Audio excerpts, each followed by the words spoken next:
Հարգելի լրագրողներ, պատվիրակությունների անդամներ, կսկսենք խոսքը տալով Էստոնիայի և Հայաստանի վարչապետներին, կլինի թարգմանություն։ Խոսքը տալիս ենք Էստոնիայի վարչապետին։ Ողջույն բոլորին, հարգելի Նիկոլ։ Ինձ համար մեծ պատիվ է ողջունել ձեզ և ձեր պատվիրակությանը Թալինում։ Ես հուսով եմ, և նաև Էստոնիայի ժողովուրդը հուսով են, որ դուք ձեզ հետ բերել եք հայկական գարնանային ջերմությունը։ Շնորհակալություն այն երկխոսության համար, որը կարող է նկարագրվել որպես ջերմ երկխոսություն։ Ես անհամբերությամբ սպասում եմ դրա շարունակությունը ընթրիքի ժամանակ։ Համագործակցությունը մեր երկրների միջև խորանում է։ Ես դա ողջունում եմ։ Ավելի սերտ համագործակցությունը տարբեր ոլորտներում ավելի հստակ առաջնահերթությունները մեզ հեռուն կտանեն։ Անցած տարվա դեկտեմբերին Էստոնիայում մենք հասանք մի կետի, երբ որ մեր բոլոր հանրային ծառայությունները հիմա 100%-ով թվայնացված են։ Մենք կշարունակենք այս ուղղությամբ աշխատենք, որպեսզի նվազեցնենք բյուրոկրատական քաշքշուկները։ Մեզ համար մեծ պատիվ է, որ Էստոնիայի փորձը օգնում է ձևավորել Հայաստանի դեպի ապագան ուղղված թվային պետությունը։ Օրինակ, էստոնական Proud Engineers ընկերությունը աջակցում է, որպեսզի մի նախագիծ իրականացվի, ըստ որի Հայաստանի հարկային իշխանությունների և բանկերի միջև տվյալների փոխանակումը տեղի կունենա։ Մենք համագործակցում ենք նաև կրթության ոլորտում։ Համագործակցում ենք ուսուցիչների վերապատրաստման և կրթական նորարարությունների ուղղությամբ։ Էստոնիան սկսել է մի նախաձեռնություն, ըստ որի պետք է դպրոց բերենք արհեստական բանականությունը, որպեսզի ավելի լավ պատրաստենք մեր երիտասարդությանը ավելի արագ փոխվող աշխատաշուկային։ Էստոնիայի զարգացման համագործակցության կենտրոնը օգնում է նաև Հայաստանի տնտեսության դիվերսիֆիկացմանը։ Մենք պատրաստ ենք կիսվել մեր բիզնես դիվանագիտության փորձով։ Մեր մասնավոր սեկտորը արդեն իսկ օգնում է Հայաստանի ՓՄԾ-ներին, որպեսզի բավականին լավարկի նրանց արտահանման կարողությունները։ Կարևորագույն բարեփոխումներ են իրականացվում Հայաստանում։ Դուք հստակ ընտրել եք մի ճանապարհ, որը նշանակում է ավելի սերտ հարաբերություններ Եվրոպայի միության հետ։ Էստոնիան ձեզ աջակցում է այս հարցում։ Ես ձեզ խրախուսում եմ, որ բարեփոխումները շոշափելի օգուտներ կբերեն առաջին հերթին ձեր ժողովրդի համար։ Սա է վկայում մեր փորձը 20 տարի առաջ։ Մենք ակտիվորեն նաև աջակցել ենք դեպի Հայաստան Եվրամիության աջակցության մեխանիզմների ընդլայնմանը, վիզաների ազատականացման երկխոսության մեկնարկին, ինչպես նաև հուսով ենք առաջխաղացում նկատենք նոր գործընկերության օրակարգի շուրջ։ Հարավային Կովկասում խաղաղությունը շատ կարևոր է Էստոնիայի և Եվրամիության համար, և ես ուրախ եմ, որ Հայաստանը և Ադրբեջանը կարողացել են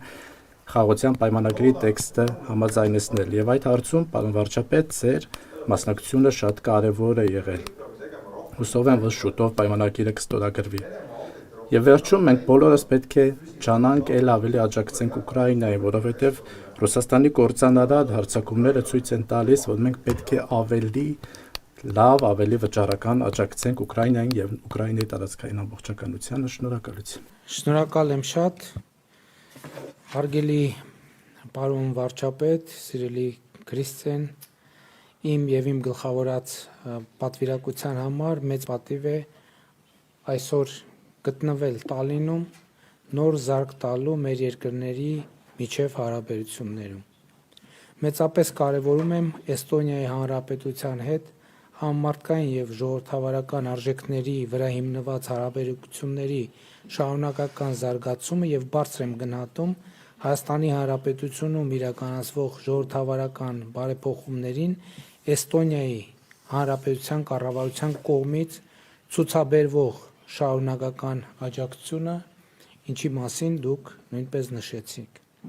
Ժողովրդավարական ինստիտուտների կայացման հարցում էստոնական փորձը, մասնավորապես դրանցում թվային լուծումների և էլեկտրոնային կառավարման գործիքների զանգվածային կիրառությունը օրինակելի է Հայաստանի համար, և մենք իհարկե շատ հետաքրքրված ենք այդ հարցում մեր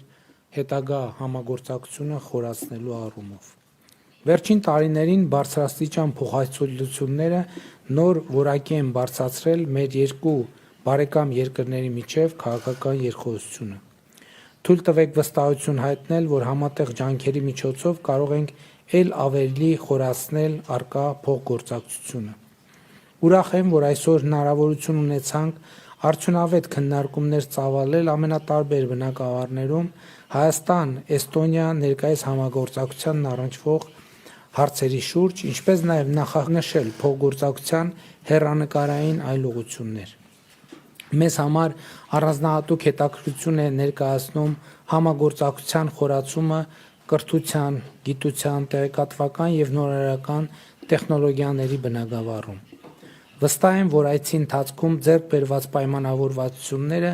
նոր որակ կհաղորդեն երկկողմ հարաբերություններին։ Երկկողմ համագործակցությունից զատ անդրադարձ կատարեցինք բազմակողմ ձևաչափերում Հայաստան-Էստոնիա փոխգործակցությանը, ինչպես նաև Հայաստան-Եվրոպական միություն գործընկերության օրակարգին։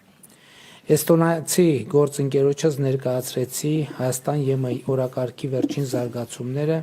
Հայաստանի քաղաքացիների եվրոպական նկրտումները,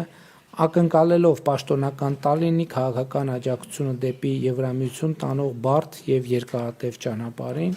եւ շնորհակալ եմ ցուցաբերված պատրաստակամության համար։ Այս համատեքստում մեծապես կարևորում եմ Հայաստան, Նորդիկ Բալթյան երկրներ համագործակցության հետագա խորացումը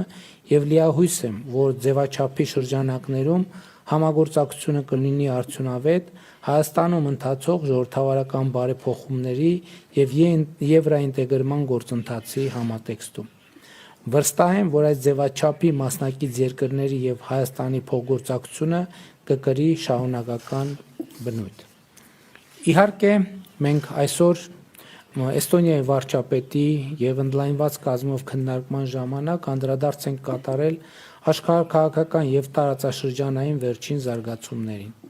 Այս առումով կցանկանայի մեկ անգամ եւս նշել, որ Հայաստանի Հանրապետությունը հաստատակամ դիրքորոշում ունի հասնելու կայուն խաղաղության մեր տարածաշրջանում։ Մենք վճռական ենք իրականացնելու այդ ճանապարհին անհրաժեշտ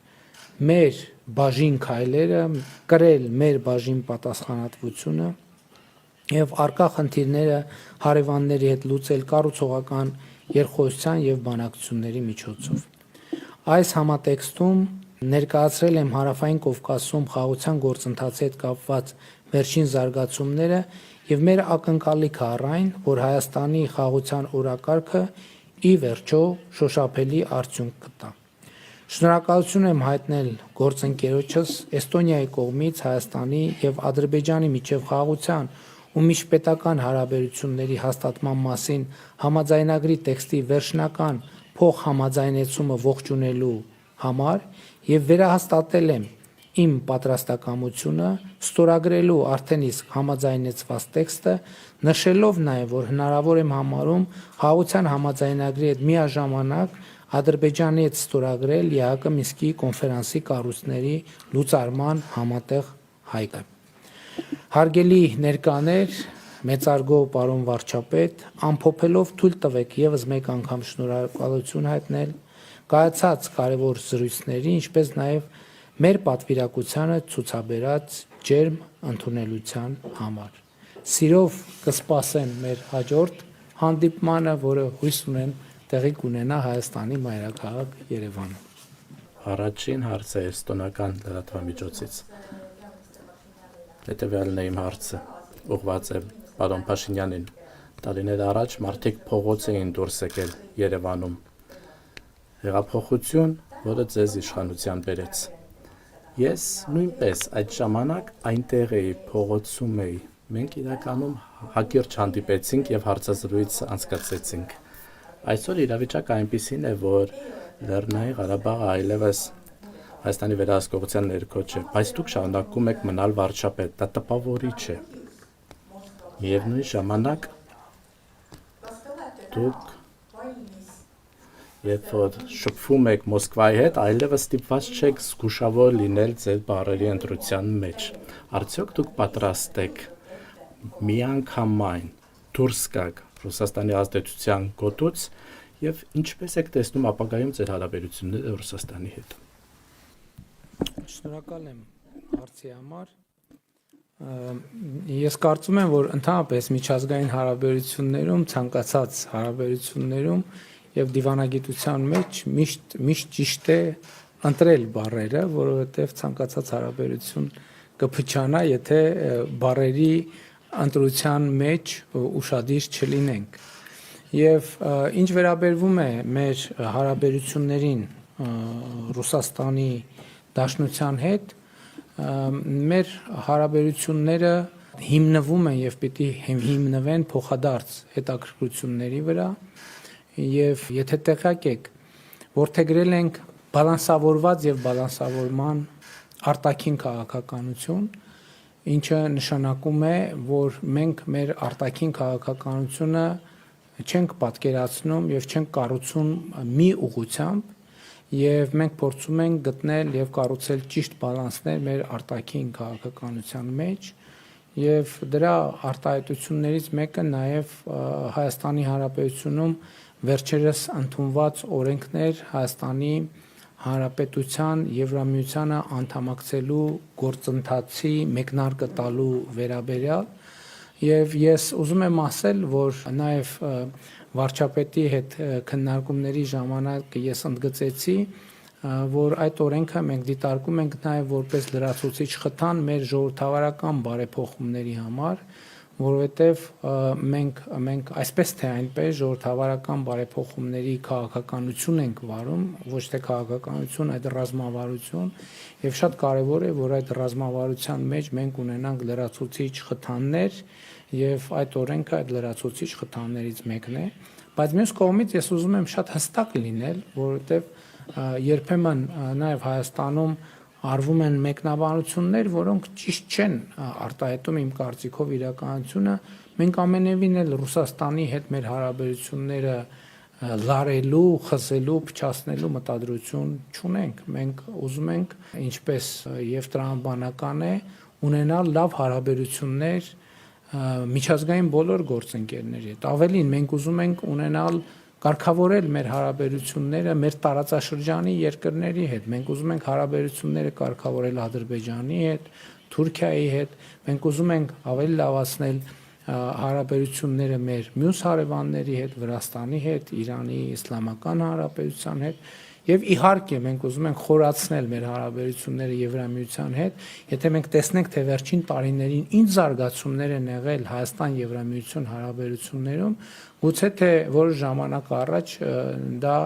թվար եւ գնահատվեր անիրատեսական եւ անհնար։ Այսօր Հայաստանում Եվրամիության դիտորդական, քաղաքացիական դիտորդական առաքելություն կա եւ ես շնորհակալ եմ Եվրամիությանը եւ նաեւ շնորհակալ եմ Էստոնիային այդ որոշմանը աջակցելու համար։ Հիմա մենք վիզաների ազատականացման բանակցություններ ենք սկսել, որը հույս ունենք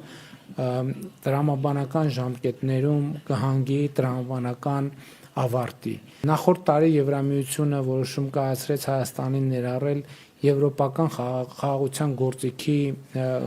աջակցություն տրամադրել գործիքի շրջանակներում, ինչը կարծում եմ եւս շատ կարեւոր որոշում է։ Իհարկե շոշափելի իմաստով, առարկայական կամ նյութական իմաստով այդ որոշումը բավականին սիմվոլիկ է, բայց ունի ահռելի քաղաքական նշանակություն եւ սա նաեւ մեր բալանսավորված եւ բալանսավորման արտաքին քաղաքականության կարևոր արդյունքներից մեկն է։ Իհարկե մենք հույս ունենք նաեւ Եվրամիության հետ խորացնել մեր տնտեսական հարաբերությունները, առևտրային հարաբերությունները, որովհետեւ կարծում եմ, որ քաղաքական երկխոսությունը ավելի էֆեկտիվ եւ շոշափելի է դառնում, երբ ուղեկցվում է կոնկրետ տնտեսական արդյունքներով։ Պարոն Միխայել, Էստոնիան Եվրամիության արևելյան գործընկերության ակտիվ աջակից է եղել, եւ ինչպես է Էստոնիան գնահատում Հայաստանի ներկայիս հետագիծը դեպի Եվրամիության հետ ավելի խորը ինտեգրում, եւ ինչ կոնկրետ աջակցությամբ կարող է Էստոնիան, կոնկրետ առաջարկով կարող է Էստոնիան աջակցել մեր երկրում ժողովրդավարական բարեփոխումների առաջմղմանը եւ Եվրամիության ստանդարտների համապատասխանեցմանը։ Շնորհակալություն։ Շնորհակալություն հարցի համար։ մենք երկրորդ անգամն է, որ հանդիպում եմ գործընկերոջս Հայաստանից, արդեն քննարկել ենք այս բարեփոխումները, անցյալում նույնպես քննարկել ենք եւ ես իրապես ուրախ եմ, որ դուք որտեղ գրել եք փիլիսոփայական մոտեցում, այն է, որ բարեփոխումները հայ ժողովրդի կյանքը լավարկում են։ Այսինքն ոչ թե բարեփոխումներ են հանուն բարեփոխումների, այլ բարեփոխումներ հանուն էլ ավելի լավացնելու Հայաստանի ժողովրդի կյանքը եւ հետեւաբար այս բարեփոխումների առումով հարաբերությունները խորացնել Եվրամիության հետ կարող է շատ լավ խթան լինել։ Եթե տեսնենք, թե ինչ է արդեն իսկ տեղի ունեցել, ինչ քայլեր են արդեն իսկ արվել, ազատվել ռուսական ազդեցությունից, որոշումներ կայացնել սահմանային պաշտպանության հետ կապված,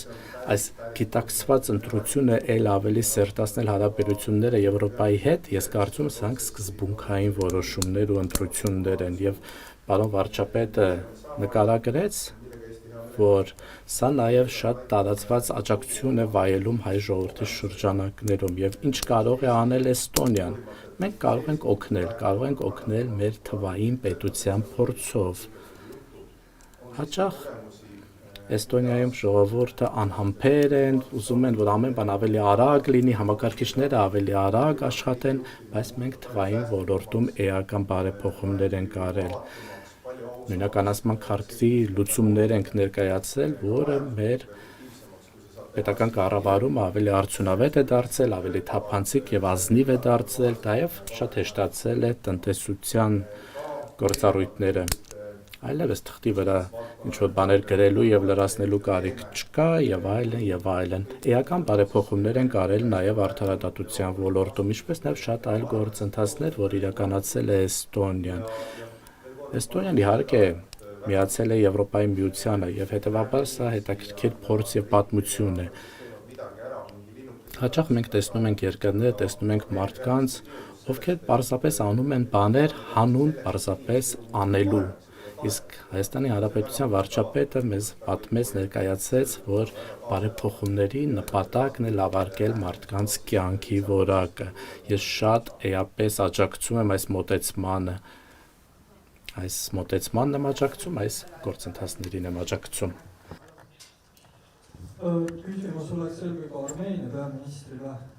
Հարցը ուղղված է Հայաստանի Հանրապետության վարչապետին։ Ինչ է կարծում։ Ինչքան դեռևս կարող է շարունակվել այս իրավիճակը, երբ որ դուք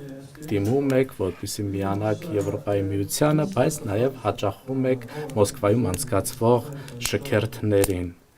Ինչ եք կարծում, ինչն է նաև խանգարում Ադրբեջանի հետ խաղաղության պայմանագրի ստորագրմանը։ Գիտեք, ես արդեն ասացի, որ մենք խնդիր չենք դնում հարաբերությունների վատացման որևէ ուղղությամբ։ Սա շատ կարևոր նրբություն է, որովհետև գիտեք, կարող է լինել տեսական երկու մոտեցում։ Խորացնել հարաբերությունները մի ուղղությամբ եւ փչացնել հարաբերությունները երկրորդ ուղղությամբ։ Եվ սա մոտեցում է, որը ես կարծում եմ, որ համեն դեպս մենք այդ մոտեցման կողմնակից չենք։ Մեր մոտեցումն այն է, որ մեծացնել մեր եւ օգտագործել մեր ինքնիշխանությունը մեր հարաբերությունները խորացնելու բոլոր այն ուղղություններով, որտեղ մենք կարծում ենք, որտեղ մենք ցանկանում ենք ավելի խորը հարաբերություններ ունենալ եւ որտեղ բավարար խորության չեն մեր հարաբերությունները։ Հայաստան-Եվրամիություն հարաբերությունները հենց այդպիսին են։ Իհարկե, գիտեք, ակնհայտ է, որ կարող են լինել իրավիճակներ, որ տարբեր ուղղություններով մեր արտաքին հարաբերությունների միջև կլինեն որոշակի լարումներ, որոշակի հատումներ եւ մենք այդ իրադրության կառավարումը պատկերացնում ենք մեր թափանցիկությամբ, մեր ազնվությամբ, մեր բացությամբ մեր բոլոր գործընկերների առաջ, որպեսզի մեր մոտեցումները, պատկերացումները բավարար չափով պարզաբանված լինեն մեր բոլոր գործընկերներին, որպեսզի մութ անկյուններ մեր կողմից վարվող քաղաքականությունների, դրանց պատճառների, դրանց հիմնավորումների վերաբերյալ չլինեն։ Ինչ վերաբերվում է Ադրբեջանի հետ խաղաղության համաձայնագրի ստորագրմանը, ես կարող եմ ասել հետևյալը, որ մեր կառավարությունը, ես անձամբ այդ թեմայի վրա աշխատում ենք ամենօրյա ռեժիմով եւ ինչպես ասացի, մենք հետևողական եւ վճռական ենք այդ հարցում մեր անելիքը անել լիարժեք ձևով, հետևողական եւ համբերատար։ Եվ հետևաբար ձեր ուղիղ հարցին իմ ուղիղ պատասխանը հետևյալն է. մենք այս ռազմավարությունը կշարունակենք այնքան ժամանակ, մինչև նպատակը, այսինքն խաղաղության համաձայնագիրը ստորագրվի եւ խաղաղությունը հաստատվի եւ մենք չենք շեղվելու այս ճանապարհից։ Ցանկացած տեղից, ցանկացած ինֆորմացիա, որ դուք կստանաք, թե Հայաստանի կառավարությունը շեղվում է այդ ռազմավարությունից, իմացեք, որ այդ տեղեկատվությունը չի համապատասխանում իրականությանը։